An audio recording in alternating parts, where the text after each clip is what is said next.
था? हमारा जो संविधान है, ये किसने बनाया था? प्रारूप समिति, ड्राफ्ट कमिटी ने ही बनाया था।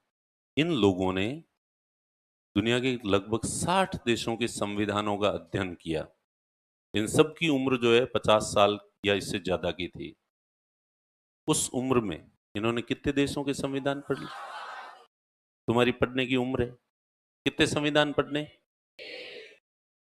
उसको भी पढ़ने में तुम्हें जोर आता है?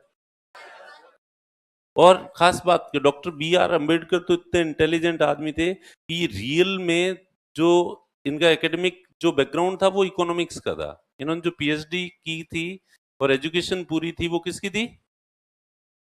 इसलिए मास्टर तो इकोनॉमी के थे, लेकिन ये काम बड़ा, चलो ये बना देंगे। तो मोस्ट इंटेलेक्चुअल पर्सन, ठीक है, थे डॉक्टर बी आर अम्बेडकर। राष्ट्रीय स्वतंत्रता, बाकी वाले नेता थे केजरीवाल की तरह लोकप्रिय लुभावनी बातें करना, पब्लिक को इधर से उधर करना, इस मामले में एक्सपर्ट थे।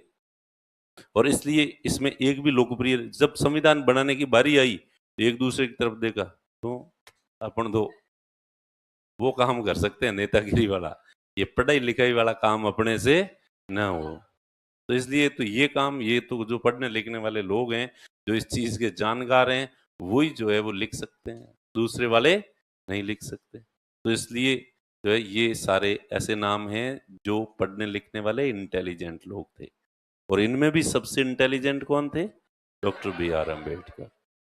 और ये कितने दुर्भाग्य की बात है हमारे देश में कि वो जो मोस्ट सबसे इंटेलिजेंट बंदा, सबसे योग्य व्यक्ति, और इसी वजह से वो हमारे संविधान का निर्माता है, और हमारे देश में उस व्यक्ति का उतना सम्मान नहीं होता जितना कि होना चाहिए। और ऐसा मान लगता है कि जैसे एससी एसटी दलित जो समुदाय है, केवल वो ही इन्हें अपना मसीहा समझते हैं और बाकी वाले लोग जो है वो उनका उतना सम्मान नहीं कर सकते। इस तरह की विसंगति भारत जैसे देश में ही हो सकती है। और इससे भी बड़े दुर्भाग्य की बात कि इन्होंने संविधान बनाया और बनाने के बाद जो पहला चुनाव हुआ, चुनाव लड़े तो ये चुनाव ही हार गए। इंडियन पब्लिक को आदमी देख के वोट नहीं करती, ठीक है, वो जाति देख के वोट करती है या पार्टी देख के वोट करते हैं। तुम्हारे ऐसे ही लक्षण है, और इसीलिए हमारे देश में दुनिया के सबसे ज्यादा गरीब हैं, ठीक है। तो खैर